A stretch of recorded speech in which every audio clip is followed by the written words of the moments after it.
grammar with teaching other aspects and skills of language, and teaching other aspects and skills with grammar and teaching grammar with other aspects and skills go side by side simultaneously.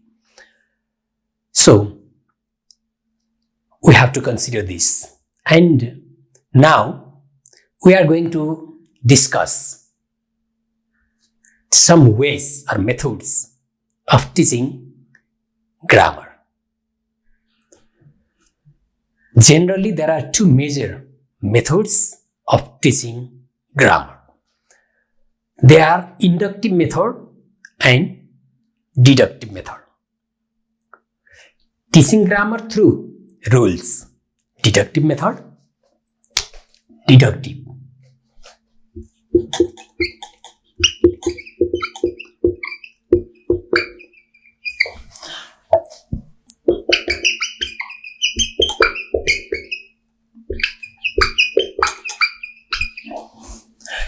Teaching grammar through rules.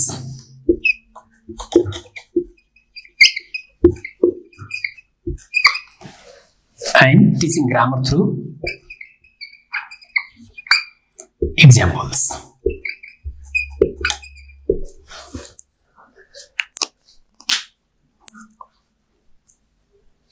Generally, let us discuss the steps while teaching through deductive method and teaching through inductive method.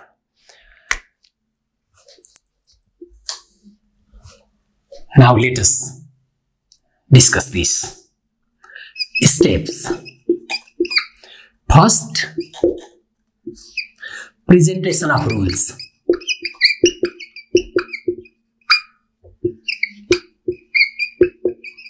But here, steps, presentation of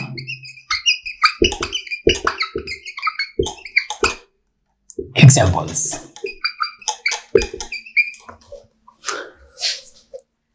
Presentation of rules in deductive method and in inductive method, presentation of examples, first step.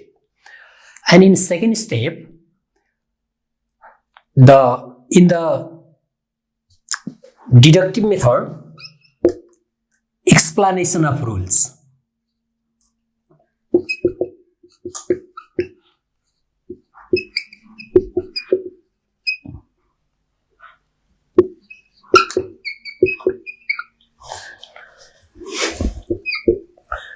Explanation of rules takes place in deductive method first, in the second step, because first the teacher gives the rules and the students may not understand what the rule means, and the teacher makes clear by explaining the rules.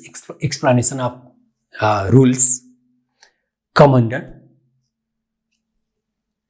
second step. Generally, the teachers explain such rules in mother tongue, because in this method, through deductive method, the teachers generally make the use of mother tongue as well.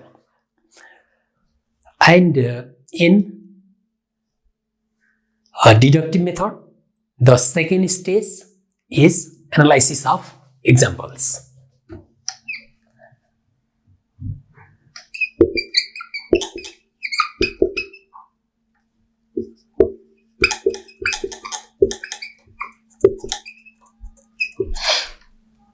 Analysis of examples.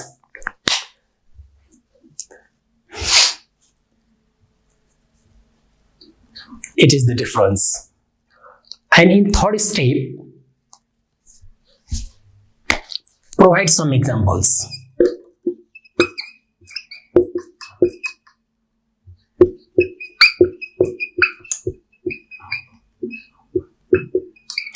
The teacher provides some examples based on the rules.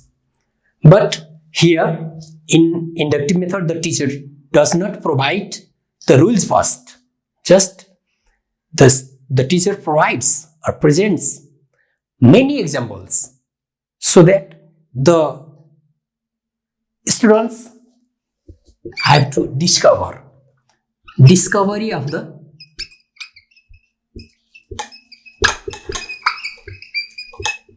rules.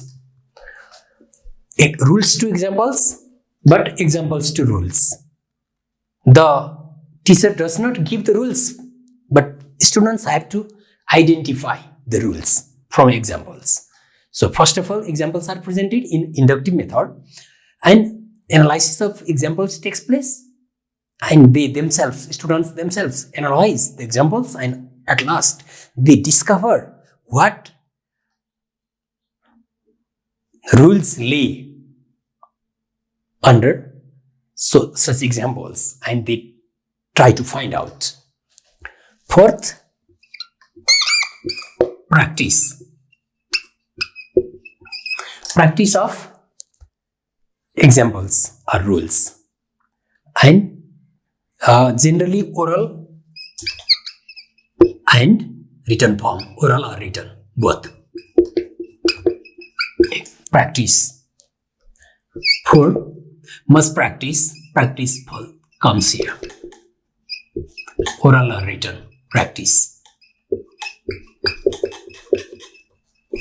We can say that from these steps, we can say that the method are exactly different. That is, they seem to be opposite.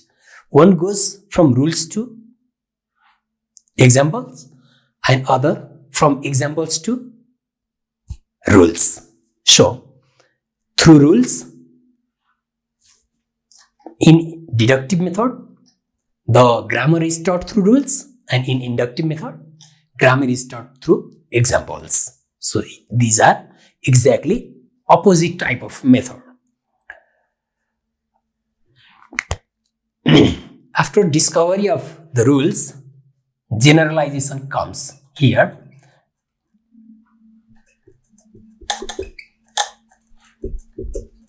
We can see generalization of rules as well. Discovery of the rules and generalize it. By practicing, they become proficient in the use of the language structure or grammar rule. Okay. Now, let us have an example. How any topic of grammar, any portion of grammar is taught deductively and how it is taught inductively. Take an example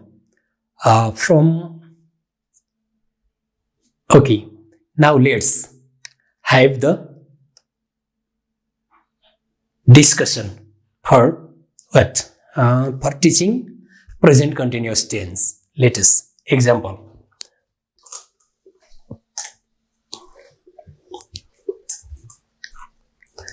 Teaching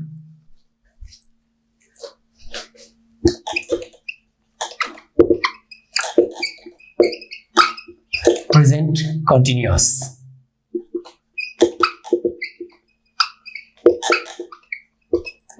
If a teacher is going to teach present continuous, how does he or she teach deductively, and how does he or she teach inductively? Let us have some discussion here. Steps. Presentation of rules.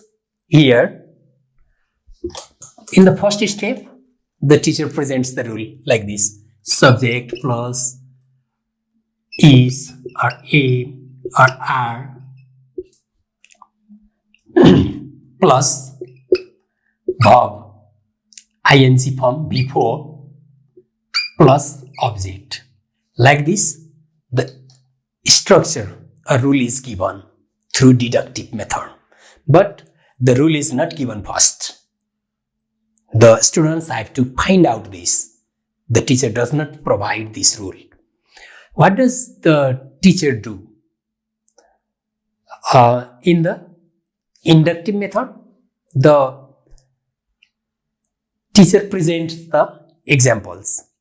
How does the teacher present these examples? How does the teacher present? For example, ask the students here, to do something. Ask the students to do something. For example, ask students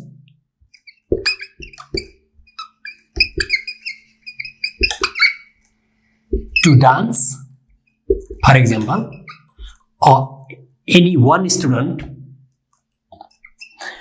asks the student to dance and the teacher says he is dancing.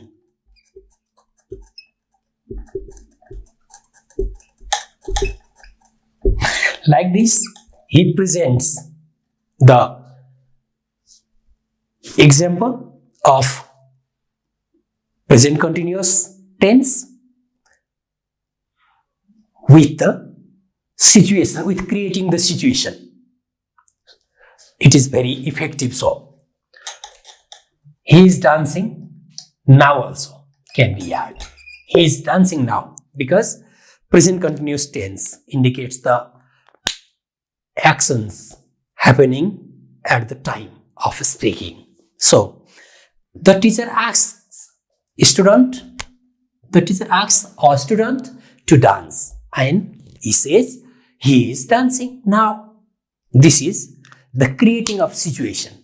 And likewise, the teacher asks another student to stand up and say he is standing. He is standing now. And the teacher asks a student to come to the front and asks to draw a picture and says Syama is drawing a picture now. Syama is drawing a picture now. In this way, many dozens of examples are created. The teacher creates, presents, and the examples are presented first like this. The teacher does not present the rule like this. Subject is am are, is or am or are plus for ing form above or plus object. This type of structure is not given. Just many examples are given by creating the situation. And in the second phase, what happens? In the second phase, analysis of examples. The students listen to the teacher, participate in the activity, and they are observing what's happening. They are involving in the activities as well in the presentation phase of the examples. And analysis of the examples, they themselves start to analyze, and the teacher can ask the student to do something, to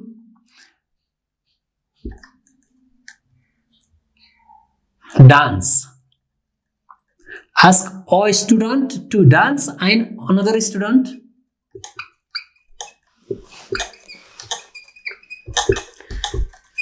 to make similar sentences.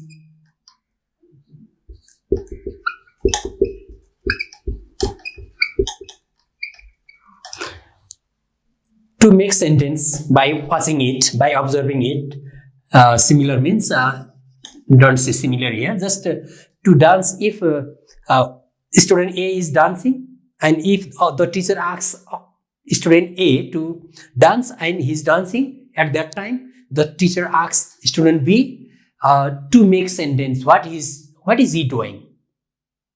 The question the teacher can ask, and students themselves analyze the previous examples and make their some sentences according to the situation. That is, if A is dancing, then say B. B says student A is dancing now.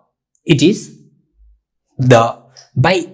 in this phase analysis takes place. The students analyze, but they may not be able to create correct sentences, but they just try. And this is the analyzing phase. And discovery of the rules and generalization takes place. By doing these activities, they come to the discovery of the rules at the third phase.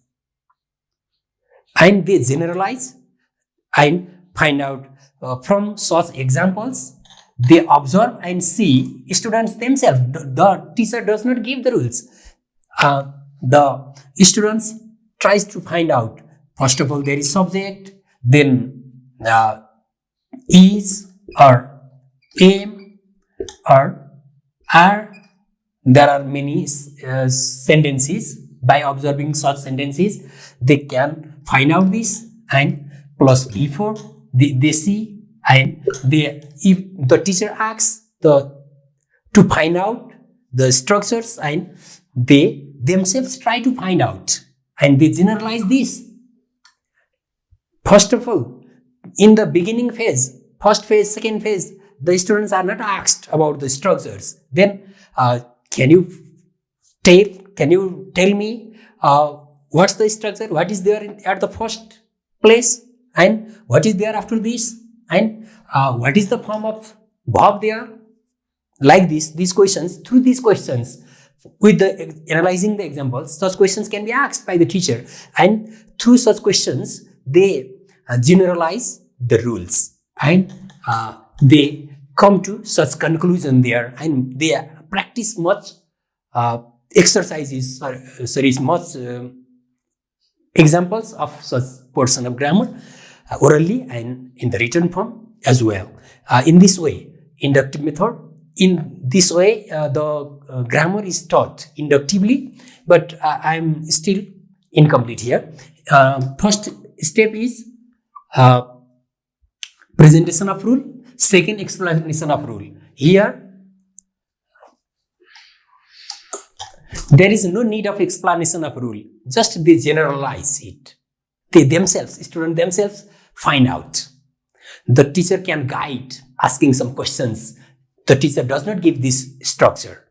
They themselves identify. But here, first of all, in deductive method, the teachers give the structure, and it is not clear. So the teacher makes if third person, singular, takes is, and first person, singular, am, plural, are. These are the explanation for this rule. So the students don't see the examples still. They haven't seen the examples yet. So, and later, by explaining the rules, some examples, not many examples given, only few examples given on the basis of these rules. Ram is, but the teacher does not want to create situation in this way, in this technique, in this method. Just Ram is, for example, Ram is writing.